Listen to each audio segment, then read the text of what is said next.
এ কি, তুমি এখানে ধাবা চালাচ্ছ? হ্যাঁ, তুমি এলে। তোমাকে দেখে মনটা ভরে গেল। আমারও। সকালের সময় ছিল। শীতের হালকা কুয়াশা এখনো পুরোপুরি সরেনি। সূর্য গমের ক্ষেতের পিছন থেকে লাল ডিমের মতো উঠছিল এবং হাইওয়েতে লম্বা লম্বা ট্রাকের কাতারগুলো এমনভাবে হাঁটছিল যেন ঘুমের মধ্যে চলা জানোয়ার। সেই রাস্তাতেই হঠাৎ নীরবতা চিরে লাল বাতি দেওয়া সাদা সরকারি গাড়ির কাফেলা এগোচ্ছিল। সাইরেনের আওয়াজ হাওয়া কেটে বেরোচ্ছিল এবং রাস্তার পাশে দাঁড়ানো লোকেরা নিজেরাই দুপা পিছিয়ে যাচ্ছিল। কেউ হাত জোড়ো করছিল, কেউ সালাম দিচ্ছিল, কেউ শুধু দূরে দাঁড়িয়ে দেখছিল যে কোনো বড় অফিসার যাচ্ছে। গাড়ির সামনে পাইলট জিপ, পিছনে পুলিশের বালেরো, মাঝখানে চকচকে এসইউভিতে যার কালো কাঁচের ভিতরে জেলা ম্যাজিস্ট্রেট অভয় প্রতাপ সিং বসেছিলেন। সাদা কুর্তা পায়জামা, উপরে নেহেরু জ্যাকেট, চোখে হালকা চশমা, মুখ শক্ত, ঠোঁট সোজা, যেন হাসি তিনি বছরের আগে ছেড়ে দিয়েছিলেন। তার ঘড়ির কাঁটা যেন আদেশে চলত, প্রত্যেক জিনিস সময়ে, প্রত্যেক সিদ্ধান্ত কঠোর। জেলায় নাম ছিল লোহার ডিএম। লোকেরা বলতো যে তিনি মানুষ কম এবং আইন বেশি। কোনো সুপারিশ শোনেন না, কারো ফোন তোলেন না, ঘুষের প্রশ্নই নেই। কিন্তু সেই সততার পিছনে একটা ঠান্ডা ভাবও ছিল, যা সম্পর্কগুলোকে জমিয়ে দিত।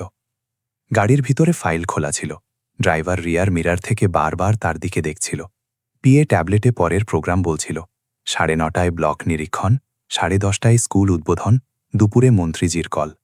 অভয় শুধু বলে জবাব দিত। বাইরের দুনিয়ার সাথে তার সম্পর্ক শুধু আদেশ পর্যন্ত সীমিত ছিল। হঠাৎ গাড়ি ক্ষেতের মাঝ দিয়ে যাওয়া রাস্তায় এলো। তখন হাওয়ায় গোবরের কাণ্ডের গন্ধ, তাজা মাটির সুবাস এবং কোথাও দূরে জ্বলা কাঠের ধোঁয়া মিশেছিল। এটা সেই এলাকা ছিল যেখানে তার শৈশব কেটেছিল। কিন্তু তিনি জানালার কাচ আরও উপরে তুলে দিলেন, যেন স্মৃতির হাওয়া ভিতরে না আসে। তখনই পেটে হালকা জ্বালা উঠল। রাত থেকে কিছু খাননি। ড্রাইভার সাহস করে বলল, স্যার, সামনে একটা ঢাবা আছে, পরিষ্কার পরিচ্ছন্ন লাগছে, 5 মিনিট থামলে চা পাওয়া যাবে। অভয় প্রথমে মানা করার জন্য ঠোঁট খুললেন, তারপর জানি না কেন চুপ হয়ে গেলেন, মাথা হেলালেন। কাফেলা ধীরে ধীরে রাস্তার পাশে মোড় নিল। ধুলোর মেঘ উঠল এবং একটা ছোট ঢাবার সামনে থামল। টিনের ছাদ, ইটের অসমাপ্ত দেয়াল, বাইরে খাট, বেঞ্চ, 2-3টে ট্রাক আগে থেকে দাঁড়িয়ে। চুলোয় থেকে ধোঁয়া উঠছিল। বোর্ডে ফিকে রং দিয়ে লেখা ছিল, মা অন্নপূর্ণা ঢাবা, শুদ্ধ দেশি খাবার। পুলিশওয়ালারা প্রথমে নামল, এদিক ওদিক নজর দিল। তারপর ড্রাইভার দরজা খুলল। অভয় নিচে নামলেন। জুতো ধুলোয় হালকা ডুবে গেল। তাকে হঠাৎ অদ্ভুত লাগল, যেন বছর পর মাটি তাকে ছুঁয়েছে। ঢাবার ভিতর থেকে বাসনের খনখনানি, তন্দুরে আটকে রুটির আওয়াজ এবং কোনো মহিলার ধীর খাসি শোনা যাচ্ছিল। একটা রোগা ছেলে দৌড়ে এলো, সাহেব বসুন, এখনই চা আনছি। অভয় খাটে বসলেন না। তিনি নিজের রুমাল বের করে বেঞ্চ সাফ করলেন এবং বসলেন। নজর এমনি ঘুরল, তখন দেখল চুলোয় পাশে একটা মহিলা দাঁড়িয়েছিল। শাড়ির আঁচল কোমরে গোজা, হাতে আটা, কপালে ঘামের ফোঁটা, চুল ঢিলে জোড়ায়, মুখ রোদ এবং ধোঁয়ায় কালচে, কিন্তু অদ্ভুত শান্তি ছিল তাতে। সে তন্দুর থেকে রুটি বের করে, দ্বিতীয়টা লাগায়, তারপর ডালে ঝোঁক দেয়। প্রত্যেক হরকতে অভ্যেসের ক্লান্তি এবং বাধ্যতার শক্তি ছিল। অভয়ের নজর শুধু এক মুহূর্তের জন্য তার উপর গেল, এবং সেই মুহূর্তে যেন কেউ সময় থেমে গেল। হাতে ধরা ফাইল নিচে সরে গেল, শ্বাস আটকে গেল। দিল হঠাৎ জোরে ধড়কাতে শুরু করল। চোখ চওড়া হয়ে গেল, কারণ সেই মুখ অজানা ছিল না। সেই মুখ তার জীবনের সবচেয়ে চেনা মুখ ছিল। সেই নাক, সেই চোখ, সেই কপালের ছোট তিল, শুধু চমক নেই। বছর আগে যে হাসি সেই মুখে ফুটত, তার জায়গায় এখন নীরবতা ছিল। অভয়ের গলায় কিছু আটকে গেল। না, এটা হতে পারে না। মন বলছিল ভুল, কিন্তু দিল চিনে নিয়েছে। সে সিয়া ছিল, তার স্ত্রী, যাকে তিনি 4 বছর আগে পিছনে ফেলে এসেছিলেন। শহরের নতুন জীবনের জন্য, অহংকারের জন্য, নিজের বড় স্বপ্নের জন্য। সেই সিয়া আজ এই ধোঁয়া ভরা ঢাবায় দাঁড়িয়েছিল। হাতে পোড়া নিশান, পায়ে ভাঙা চপ্পল, তবু সোজা শক্ত। কোনো অভিযোগ ছাড়া কাজ করতে থাকা ছেলেটা আওয়াজ দিল, মালকিন, 2 চা সাহেব লোকদের জন্য। সিয়া এদিক না দেখে জবাব দিল, এখনই আনছি। সে স্টিলের গ্লাস তুলল, চা ঢালল, ধীরে ধীরে চলতে চলতে বাইরে এলো। অভয়ের দিল এখন বুক থেকে বেরিয়ে আসতে চাইছিল। তিনি চাইছিলেন যে সে তাকে চিনুক, একবার দেখুক, কিছু বলুক, কিছু ভাঙুক, কিন্তু সিয়া তার সামনে এসে থামল, চা টেবিলে রাখল এবং খুব সাধারণ আওয়াজে বলল, সাহেব, গরম আছে, সামলে। সেই আওয়াজে কোনো কম্পন ছিল না, কোনো অবাক হওয়া নেই, যেন সে তাকে চেনেই না। অভয়ের আমূল গ্লাস ধরতে ধরতে কাঁপল। গরমের থেকে বেশি তার ভিতরের অস্থিরতা জ্বলছিল। তিনি ধীরে তার মুখ দেখার চেষ্টা করলেন, কিন্তু সে আগেই মুড়ে গিয়েছে, ফিরে চুলোর দিকে, যেন তার আশায় তার দুনিয়ায় কোনো ফারাক পড়েনি। পুলিশওয়ালারা হাসতে হাসতে জাগছিল, ড্রাইভার বিস্কুট খাচ্ছিল, দুনিয়া সেইভাবে চলছিল, শুধু অভয়ের ভেতরে ঝড় ছিল। তাকে মনে পড়ল সেই দিন যখন সিয়া নিজের গয়না বেচে তার ফি ভরেছিল, সেই রাত যখন দুজনে একই কম্বলে সিমটে ভবিষ্যতের স্বপ্ন দেখত, সেই সকাল যখন তিনি রাগে বলে দিয়েছিলেন, আমাকে বোঝামা হয়ো না, এবং সেই দিনই সে চুপচাপ গ্রামে ফিরে গিয়েছিল। তারপর তিনি কখনো পিছনে ঘুরে দেখেননি। আজ ভাগ্য তাকে সেই মোড়ে এনে দাঁড় করিয়েছে। অভয় প্রথমবার নিজেকে খুব ছোট মনে করলেন। তার সমস্ত পাওয়ার, পোস্ট, গাড়ি, সাইরেন সব বেকার লাগছিল। সামনে দাঁড়ানো মহিলা তার থেকে অনেক বেশি শক্ত ছিল। চায়ের প্রত্যেক ঢোক তার গলায় কাটার মতো চুচোচ্ছে। তিনি উঠার চেষ্টা করলেন, পা ভারী হয়ে গেল। নজর আবার সিয়ার ওপর গেল। ধোঁয়ার মাঝে তার ছায়া ভাসছিল। এবং তখনই ভিতর থেকে একটা অদ্ভুত সত্য উঠল, যাকে তিনি জীবন থেকে মুছে দিয়েছিলেন। জীবন সেটাই প্রথমে সামনে এনে দাঁড় করিয়েছে। এবং সেই মুহূর্তে তাকে লাগল যে এই যাত্রা কোনো সরকারি নিরীক্ষণের নয়, বরং তার নিজের শাস্তির ছিল, যাকে তিনি নিজের দুর্বলতা মনে করে পিছনে ফেলে এসেছিলেন। সেই মহিলাই তার সবচেয়ে বড় শক্তি নিকলে। এবং যখন শক্তি ছিনে যায় না, তখন মানুষের উচ্চতাও বোঝা লাগতে শুরু করে। ঢাবার বাইরে বেঞ্চে বসা অভয়ের সামনে চায়ের গ্লাস রাখা ছিল, কিন্তু নজর কোথাও আটকে গিয়েছিল। ধোঁয়ার সেই পারে দাঁড়ানো সিয়াকে দেখে তার মন 4 বছর পিছনে দৌড়াতে লাগল, যেন কেউ স্মৃতির গাটুরি খুলে দিয়েছে এবং সমস্ত দৃশ্য একসাথে ঝরে পড়েছে। সেই গ্রাম, সেই কাঁচা গলি, সেই বটগাছের নিচে বসা পঞ্চায়েত, সেই বিয়ে মণ্ডপ যাতে হলুদ গেন্দা ফুলের সুবাস মিশেছিল, এবং ঢোলকের থাপে মহিলারা গাইছিল। সিয়া লাল শাড়িতে লজ্জায় ঝুঁকে বসেছিল, হাতে মেহেন্দি, চোখে স্বপ্ন। এবং অভয় তখন একদম আলাদা ছিলেন, পাতলা, সাধারণ, পকেটে টাকা নেই, কিন্তু দিলে আগুন ভরা। পুরো গ্রাম জানত যে ছেলেটা পড়াকু, বড় অফিসার হবে। সিয়া তাকে প্রথমবার সেখানে দেখেছিল, এবং পরে নিজের সহেলিদের বলেছিল, এই ছেলে দূর যাবে, আমি তার সাথে যাব। বিয়ের পর দুজনের ঘর কোনো ঘর ছিল না। মাটির দেয়াল, টিনের ছাদ, বর্ষায় টপকানো ফোঁটা, শীতে চুচুয়া হাওয়া, কিন্তু ভিতরে এত আপনত্ব ছিল যে দুনিয়ার অভাব অনুভব হতো না। রাতে লালটেনের আলোয় অভয় বই খুলে বসত, মোটা মোটা কপি, খবরের কাগজের কাটিং, ম্যাপ, নোটস, এবং সিয়া চুপচাপ তার পাশে বসে চা বানাত। কখনো মাথা চাপত, কখনো বলতো, তুমি শুধু পড়ো, বাকি সব আমি সামলাব। তার আওয়াজে বিশ্বাস এত গাঢ় হতো যে অভয়কে লাগত তিনি সত্যি কিছু করতে পারেন। সকাল 4টে সে নিজে উঠত, কুয়ো থেকে জল ভরত, চুলো জ্বালাত, 2 শুকনো রুটি এবং লবণ মরিচ বেঁধে তাকে পড়তে পাঠিয়ে দিত। অনেক দিন এমন কাটত, যখন ঘরে সবজি হতো না, সে নিজে ভুখা থেকে বলতো, আমার ভুখ লাগেনি, কিন্তু রাতে পেটের আওয়াজ লালটেনের আলোর থেকেও জোরে শোনা যেত। একবার পরীক্ষার ফর্মের ফি ভরার জন্য টাকা ছিল না। অভয় চিন্তিত বসেছিলেন। তখন সিয়া কিছু না বলে নিজের মায়ের দেওয়া 2 চুড়ি খুলল, কাপড়ে বেঁধে এবং বাজারে গিয়ে বেছে এলো। ফিরতে ফিরতে তার হাত খালি ছিল, কিন্তু মুখে অদ্ভুত হাসি ছিল। সে নোট তার সামনে রাখল এবং বলল, এখন বাহানা চলবে না, অফিসার হতে হবে। সেই দিন অভয় কেঁদে উঠেছিলেন। প্রথমবার কেউ তার উপর এত বিশ্বাস করেছে। বছরের পরিশ্রমের পর যখন রেজাল্ট এলো এবং তার নাম লিস্টে ছিল, তখন পুরো গ্রাম ঢোল বাজাচ্ছিল। সিয়া মিষ্টি বাটল, মন্দিরে মাথা ঠেকালো এবং সবাইকে গর্ব করে বলে বেড়াচ্ছিল, দেখলে, আমার লোকটা করে দেখিয়েছে। ট্রেনিংয়ের জন্য শহরে যেতে হলো। নতুন দুনিয়া, বড় লোক, বড় ঘর, চকচকে রাস্তা, এবং সেখান থেকে ধীরে ধীরে অভয় বদলে যেতে লাগলেন। প্রথমে ফোন রোজ আসত, তারপর সপ্তাহে, তারপর কখনো কখনো সিয়া অপেক্ষা করত, ঘণ্টার পর ঘণ্টা দরজায় বসে আকাশ দেখত। যখন ফোন বাজত, তখন তার আওয়াজে খুশি ছলকে পড়ত, কিন্তু ওদিক থেকে জবাব ছোট হয়ে যেত, হ্যাঁ, ব্যস্ত আছি, মিটিং আছে, পরে কথা করব। ট্রেনিংয়ের বন্ধুরা মজা করল, গ্রামের বউ যে তুমি অফিসার হবে, ইমেজ রাখো। এই কথাগুলো ধীরে ধীরে তার ভিতরে ঢুকতে লাগল। পোস্টিং পেলেন তখন শহরে, সরকারি বাংলো, গাড়ি, নৌকর, মিটিং পার্টি বড় অফিসারদের স্ত্রীরা ইংরেজিতে কথা বলত। শাড়ির জায়গায় গাউন, হাতে ওয়াইন গ্লাস, এবং সেই ভিড়ে অভয়কে শিয়ার সাধারণ শাড়ি, ভাঙা চপ্পল, গ্রাম্য লহজা মনে পড়ত। তখন তিনি লজ্জা পেতেন। তিনি তাকে শহরে ডেকেছিলেন অবশ্য, কিন্তু তার আসার পর যেন ঘরে নীরবতা ভরে গেল।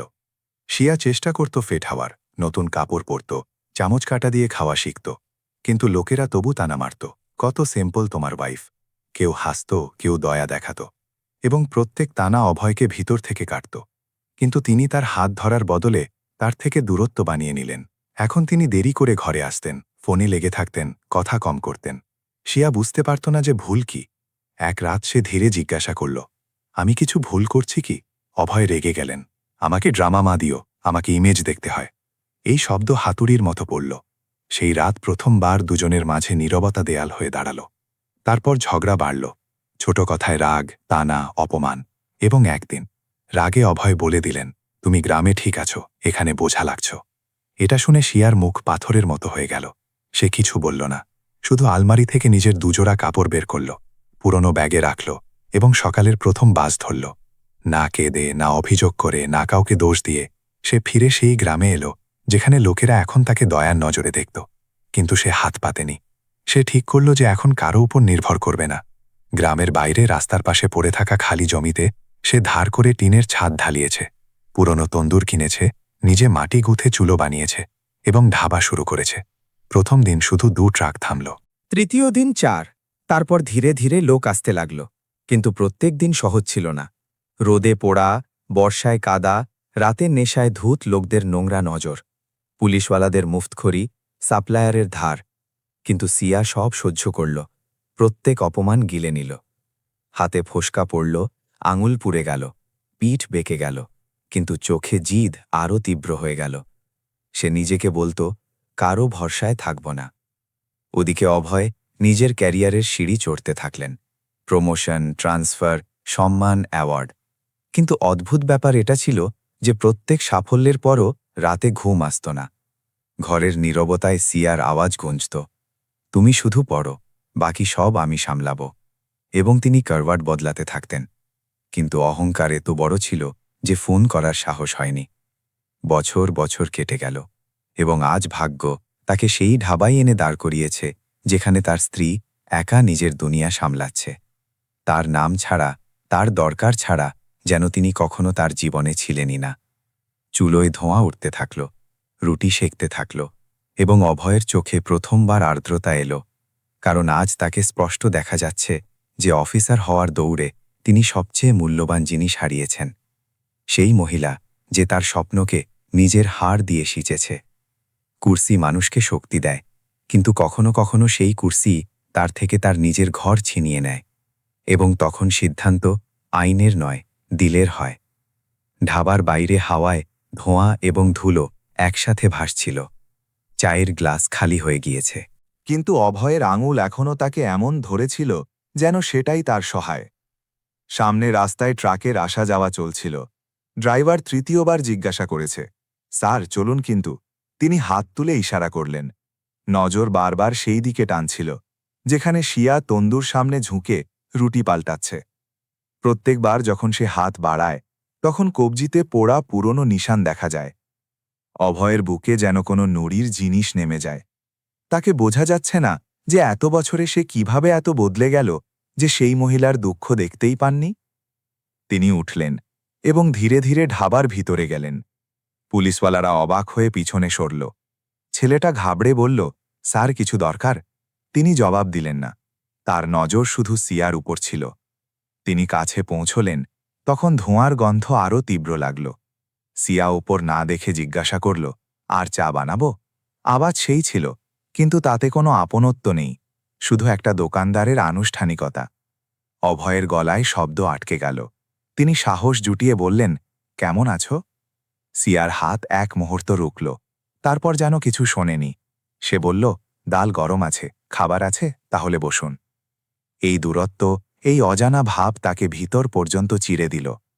তিনি চাইছিলেন সে তাকে ডাঁটুক, থাপ্পড় মারুক, কাঁদুক, কিছু করুক, কিন্তু এই বরফের মতো শান্তি তার থেকে সহ্য হচ্ছে না। তিনি আবার বললেন, সিয়া। এবার সে ধীরে মাথা তুলল। তার চোখে সোজা দেখল। সেই নজরে কোনো অভিযোগ ছিল না, কোনো প্রেমও নেই, শুধু ক্লান্তি এবং একটা দেয়াল।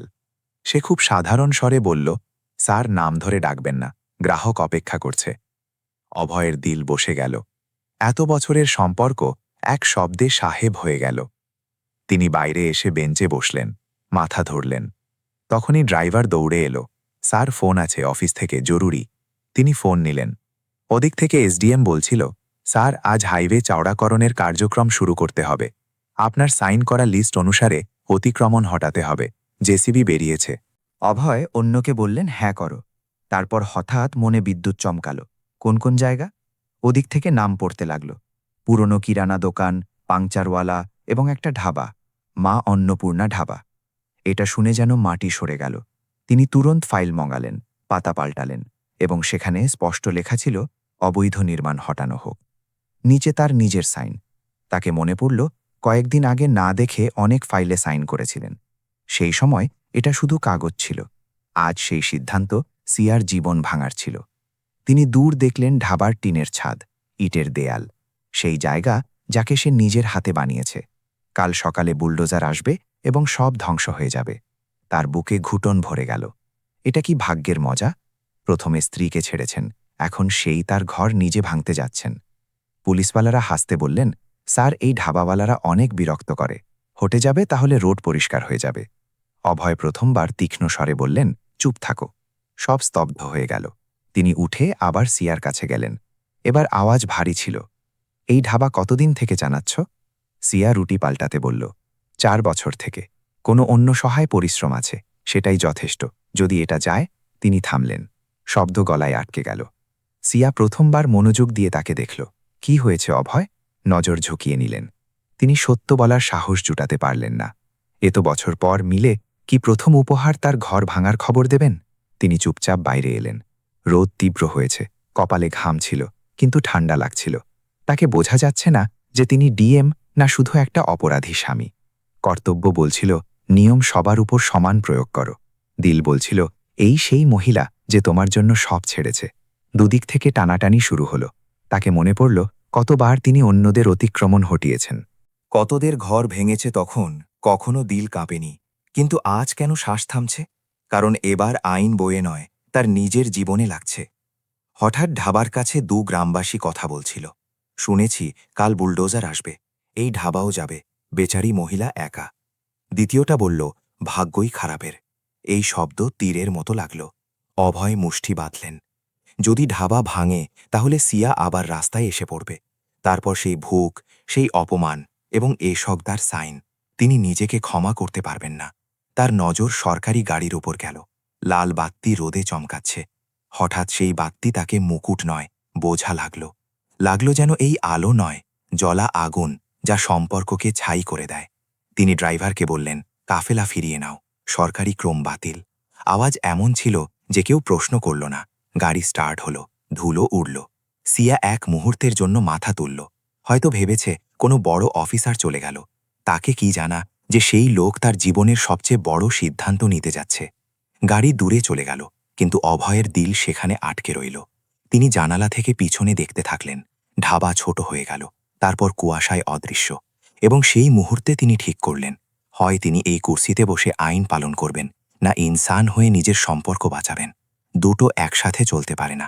এবং রাত আসার আগে তাকে সিদ্ধান্ত নিতে হবে, কারণ সকাল 10 বজে বুলডোজার সেই ঢাবার সামনে দাঁড়াবে। এবং সেই মেশিনের সামনে হয় টিনের ছাদ পড়বে, না তার অহংকার। সেই দিন আইন বয়েছিল না। সেই দিন আইন একটা মহিলার চোখে দাঁড়িয়েছিল, এবং একটা লোককে ঠিক করতে হবে যে তিনি অফিসার থাকবেন না ইনসান হবেন। সকালের আকাশ এখনো পুরোপুরি পরিষ্কার হয়নি যে রাস্তায় হলচল শুরু হয়ে গেল। কুয়াশার হালকা চাদর খেলে ভাসছে। ঠান্ডা হাওয়ায় ধুলোর গন্ধ মিশেছিল, এবং দূর থেকে আসা মেশিনের ঘরঘরাহট ধীরে ধীরে কাছে আসছে। গ্রামবাসীরা নিজের দরজা থেকে বেরিয়ে রাস্তার দিকে দেখতে লাগল। বাচ্চারা নগ্ন পায়ে দৌড়ে পৌঁছল। বুড়োরা লাঠি টেকে দাঁড়াল, কারণ সবাই জানত আজ অতিক্রমণ হটবে, আজ বুলডোজার চলবে, আজ কিছু ঘর ওজাড় হবে। এবং সেগুলোর মধ্যে একটা ছোট ঢাবাও ছিল, যেখানে সিয়া রোজের মতো প্রথমে পৌঁছে গিয়েছে। সে চুলো জ্বালালো, তন্দুরে কাঠ ঢালল, যেন কিছু হতে যাচ্ছে না। তার মুখে ঘাবড়াহট ছিল না, শুধু অদ্ভুত ঠেহরাও ভরা শান্তি ছিল, যেন যে অনেক কিছু হারিয়েছে তাকে এখন হারানোর ভয় থাকে না। সে আটা গুঁথল, চা চড়াল, স্টিলের গ্লাস ধুল এবং নিজেকে বকবকালো, যা হবে দেখা যাবে। ওদিকে রাস্তার মোড় থেকে হলুদ মেশিন দেখা গেল, সামনে পুলিশের জিপ, পিছনে জেসিবি, 2-3টে ট্রাক, কর্মচারী, নোটিশের ফাইল, রশি, হাতুড়ি, সবকিছু প্রস্তুত। মেশিনের আওয়াজ শুনে ঢাবার সামনে দাঁড়ানো ট্রাক ড্রাইভার চুপ হয়ে গেল। কেউ টাকা দিল এবং তাড়াতাড়ি চলে গেল, যেন বিপদ থেকে দূরত্ব বানাচ্ছে। 2 মহিলা কাছে এসে বলল, বোন, সামান সামলে নাও। সিয়া হালকা হাসি দিল। সামলানোর কি আছে? তার কাছে 2 বাসন, 1 তন্দুর, কিছু টেবিল এবং এই টিনের ছাদ। এটাই তার পুরো দুনিয়া ছিল। পুলিশওয়ালারা নেমে লাইন বানাতে লাগল। এক কর্মচারী নোটিশ পড়ল, সরকারি জমিতে অবৈধ নির্মাণ তৎক্ষণাৎ হটানো হবে। শব্দ হাওয়ায় গুঞ্জল। ভিড়ে ফুসফুসাহট শুরু হল। কেউ বলল, বেচারি একা মহিলা। কেউ বলল, সরকারের সাথে কে লড়তে পারে? কিন্তু সিয়া সেখানে দাঁড়িয়ে রইল। সে আঁচল ঠিক করল, হাতের মাটি ঝেড়ে এবং ঢাবার দরজার সামনে এসে সোজা দাঁড়াল, যেন নিজের দেহ দিয়ে দেয়াল বানাচ্ছে। জেসিবির ড্রাইভার সিটে চড়ল, ইঞ্জিন গর্জাল, বালতি উপরে উঠল। রোদের প্রথম রশ্মি সেই লোহায় চমকাল এবং সেই সময় দূর থেকে সাইরেনের তীব্র আওয়াজ শোনা গেল। সবার নজর মুড়ল। সাদা সরকারি এসইউভি ধুলো উড়িয়ে দ্রুত এলো এবং ঢাবার সামনে এসে ব্রেক লাগাল। দরজা খুলল এবং অভয় নামলেন। আজ তার মুখ আগের মতো শক্ত ছিল না, চোখের নিচে রাতভরের ক্লান্তি স্পষ্ট দেখা যাচ্ছে। পুলিশওয়ালারা তুরন্ত সালাম দিতে লাগল। স্যার, তিনি হাত দিয়ে ইশারা করলেন, থামো।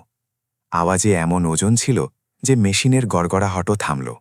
ভিড় স্তব্ধ হয়ে গেল। সবাই বুঝল বড় অফিসার নিজে এসেছে। কর্মচারী ফাইল নিয়ে দৌড়ল। স্যার, কার্যক্রম শুরু করি? অভয় কিছু মুহূর্ত চুপ রইলেন। তার নজর সিয়ার ওপর গেল। সে এখনও সেখানে দাঁড়িয়েছিল, না হিলে না ভয়ে। তার চোখ সোজা তার চোখে, যেন জিজ্ঞাসা করছে, এখন কি করবে? এক মুহূর্তে পুরো হাইওয়ে নীরব হয়ে গেল। শুধু হাওয়া চলছে। অভয়ের ভেতরে 2 আওয়াজ লড়ছে। একটা বলছে, আইন সবার ওপর সমান প্রয়োগ করো। দ্বিতীয়টা বলছে, এই সেই যে তোমার জন্য ভুক সহ্য করেছে, কি তুমি তার ঘর ভাঙবে? তিনি জেসিবির দিকে দেখলেন, তারপর ঢাবার দিকে, তারপর নিজের হাতের দিকে, যা দিয়ে কাল সাইন হয়েছে। হঠাৎ তাকে লাগল, এই হাত তার নয়, এটা কারো অন্যের, যে সব নষ্ট করেছে। কর্মচারী আবার বলল, স্যার, আদেশ। অভয় গভীর শ্বাস নিলেন এবং স্পষ্ট শব্দে বললেন, কোনো মেশিন চলবে না। সব অবাক হয়ে গেল। স্যার, আমি বললাম থামো, যাও। আওয়াজ এখন আরও শক্ত ছিল। জেসিবি বন্ধ হয়ে গেল। পুলিশ পিছনে সরল। ভিড়ে হলচল হল। সিয়ার পলকে হালকা কম্পন এলো, কিন্তু মুখ এখনও স্থির। অভয় ধীরে ধীরে তার কাছে গেলেন, এত কাছে যে দুজনের শ্বাস শোনা যাচ্ছে। তিনি ধীর স্বরে বললেন, ভয় পেও না, আজ কিছু ভাঙবে না। সিয়া হালকা হাসি হাসি, সেই হাসি দুঃখে ভরা ছিল। ভাঙার অভ্যাস আছে আমাকে, সাহেব। ঘর, সম্পর্ক, স্বপ্ন সব ভাঙতে দেখেছি। এটা শুনে অভয়ের চোখ ভরে এলো। প্রথমবার তিনি খোলাখুলি স্বীকার করলেন, ভুল আমার ছিল। ভিড় কান খাড়া করে শুনছিল। পুলিশওয়ালারা অস্বস্তিকর, কর্মচারী চিন্তিত, কিন্তু অভয় থামার নয়। তিনি উঁচু আওয়াজে বললেন, এই ঢাবা ভাঙবে না, কারো নয়, যতক্ষণ না বিকল্প ব্যবস্থা হয়। কর্মচারী বলল, স্যার, নিয়ম? তিনি মাঝখানে কেটে দিলেন, নিয়ম মানুষের জন্য, মানুষ নিয়মের জন্য নয়। হাওয়ায় যেন বিদ্যুৎ দৌড়াল। গ্রামবাসীরা নিজেদের মধ্যে ফুসফুসাতে লাগল। প্রথমবার কোনো অফিসার এমন বলেছে। সিয়া চুপ রইল। তার চোখে নমি ছিল, কিন্তু সে পড়তে দিচ্ছে না। অভয় তার দিকে মুড়ে খুব ধীরে বললেন, আমি তোমাকে হারিয়েছিলাম, এখন তোমার ঘর হারাতে দেব না। এটা শুনে তার শ্বাস আটকে গেল। এত বছর পর কেউ তার দুঃখকে নাম দিয়েছে, কিন্তু সে তুরন্ত শক্ত হয়ে গেল। আমার কারো দয়া চাই না। অভয় মাথা ঝুঁকিয়ে নিলেন, দয়া নয়, হক। সেই সময় মিডিয়ার বাইক এলো, ক্যামেরা, মাইক, প্রশ্ন, স্যার, আপনি কার্যক্রম কেন থামালেন? কি চাপ আছে? অভয় সোজা ক্যামেরায় দেখলেন, যেখানে লোক পরিশ্রম করে জীবন কাটাচ্ছে, সেখানে বুলডোজার শেষ বিকল্প হওয়া উচিত, প্রথম নয়। এই বয়ান আগুনের মতো ছড়িয়ে গেল। নেতাদের ফোন আসতে লাগল, উপর থেকে চাপ, সাসপেনশনের ধমকি। কিন্তু সেই সময় অভয়ের ভিতরের ভয় মরে গিয়েছে। তাকে প্রথমবার লাগল তিনি কুর্সি নয়, ইনসান হয়ে দাঁড়িয়ে আছেন। জেসিবি ফিরে মুড়ল, পুলিশ সরে গেল, ভিড় ধীরে ধীরে ছড়িয়ে যেতে লাগল। ঢাবা সেখানে দাঁড়িয়েছিল, টিনের ছাদ রোদে চমকাচ্ছে। সিয়া চুলোয় আবার কাঠ ঢালল, যেন জীবন দুবার জ্বলে উঠল, এবং অভয় দূরে দাঁড়িয়ে তাকে দেখতে থাকলেন। তাকে এটা বোঝা গেল যে আজের লড়াই এখনও শেষ হয়নি, আসল লড়াই এখন শুরু হয়েছে, সিস্টেম থেকে, নিজে থেকে, এবং সেই সম্পর্ক থেকে যাকে তিনি আবার জীবিত করতে চান। কিন্তু প্রশ্ন এখনও হাওয়ায় ঝুলেছিল, কি সিয়া তাকে ক্ষমা করবে? কিছু সম্পর্ক কাগজের সাইন দিয়ে শেষ হয় না, সে তখন ভাঙে যখন অহংকার জিতে যায়, এবং তখন জোরে যখন ইনসান নিজের হাঁটুতে আসে।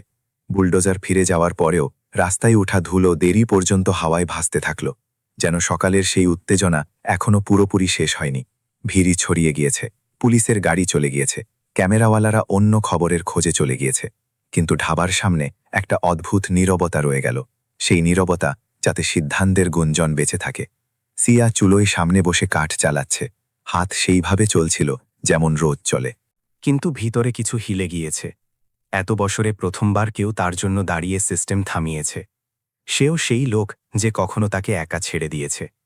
ওদিকে অভয় সামান্য দূরে দাঁড়িয়েছিলেন, সরকারি গাড়ি এখনও সেখানে ছিল, লালবাত্তি বন্ধ, সাইরেন শান্ত, যেন আজ সেও বিশ্রাম করছে। তিনি জ্যাকেট খুললেন, বেঞ্চে রাখলেন, হাতা মোড়লেন এবং ধীরে ধীরে ঢাবার দিকে এগোলেন। এই সেই পদক্ষেপ যা কখনো শহরের চমকে দ্রুত চলতে লাগল, কিন্তু আজ ভারী ছিল। প্রত্যেক পদে অনুতাপের ওজন ছিল। তিনি শিয়ার কাছে পৌঁছলেন। কিছু সেকেন্ড দুজনে চুপ, শুধু চুলোয় কাঠ চটকানোর আওয়াজ, ধোঁয়ার গন্ধ এবং সকালের হালকা রোদ। অভয় ধীর স্বরে বললেন, আমাকে কথা বলতে হবে শিয়া। না দেখে জবাব দিল, গ্রাহক আসবে, কাজ আছে। আওয়াজ সাপাট ছিল, কিন্তু কম্পন হালকা ছিল। অভয় প্রথমবার ঝুঁকে মাটি থেকে খালি গ্লাস তুললেন, বালতিতে ঢাললেন। ছেলেটা অবাক হয়ে দেখতে থাকল। সাহেব, আপনি? অভয় হালকা হাসি দিলেন। আজ আমি সাহেব নই। এটা শুনে শিয়ার হাত থামল। সে ধীরে তার দিকে দেখল। তিনি সেই লোক ছিলেন, কিন্তু বদলে গিয়েছেন। চোখে রোদবা নেই, অনুতাপ ছিল। তিনি বললেন, আমি তোমার সাথে ভুল করেছি, অনেক ভুল, এবং এই শব্দও কম পড়ছে। শিয়ার পলকে পুরনো স্মৃতি ভাসল, লালটেন, চুরি, ভুখাবিন, শহরের অপমান, শেষ বাক্য যা তার দিল ভেঙেছে। বোঝা সে ধীরে বলল, ভুলের হিসাব কে দেবে? যে বছর গেল সেগুলো ফিরবে? অভয় চুপ, তার কাছে কোনো জবাব ছিল না। তিনি শুধু এটাই বললেন, আমি সময় ফিরাতে পারি না, কিন্তু যা বেঁচে আছে তাকে ঠিক করতে চাই। সিয়া হাসার চেষ্টা করল, কিন্তু সেই হাসি লবণের মতো লাগল। ঠিক, জীবন কোনো ভাঙা কুর্সি কি যাকে জোড়ো।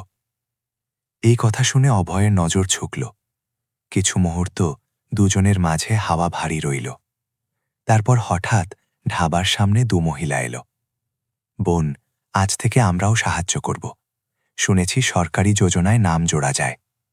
অভয় তুরন্ত সুযোগ ধরলেন, বললেন, হ্যাঁ, আমি নিজে করাব।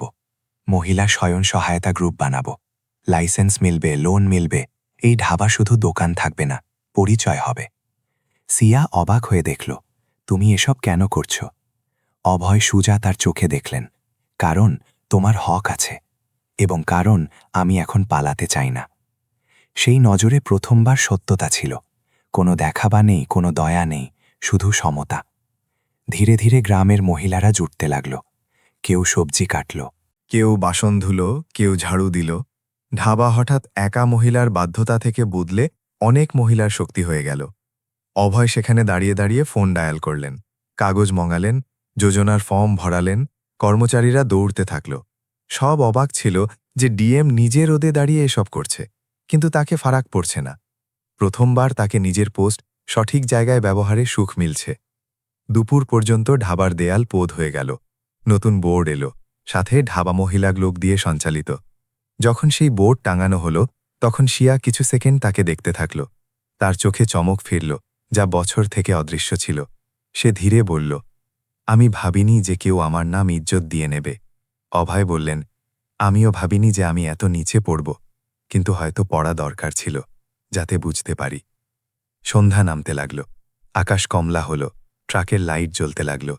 ঢাবায় প্রথমবার ভিড় আগের থেকে বেশি ছিল। লোকেরা নতুন পোদাই, পরিষ্কার মেজ, হাসতে মহিলা দেখে থামছিল। শিয়া চা বানাচ্ছে। অভয় পাশে দাঁড়িয়ে গ্লাস ধরিয়ে যাচ্ছিলেন। ছেলেটা হাসতে বলল, এখন তো সাহেব এখানে নকরি করবেন।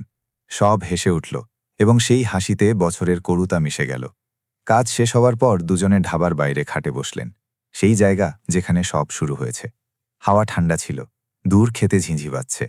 অভয় ধীরে বললেন, যদি তুমি বলো তাহলে আমি আবার চেষ্টা করতে চাই।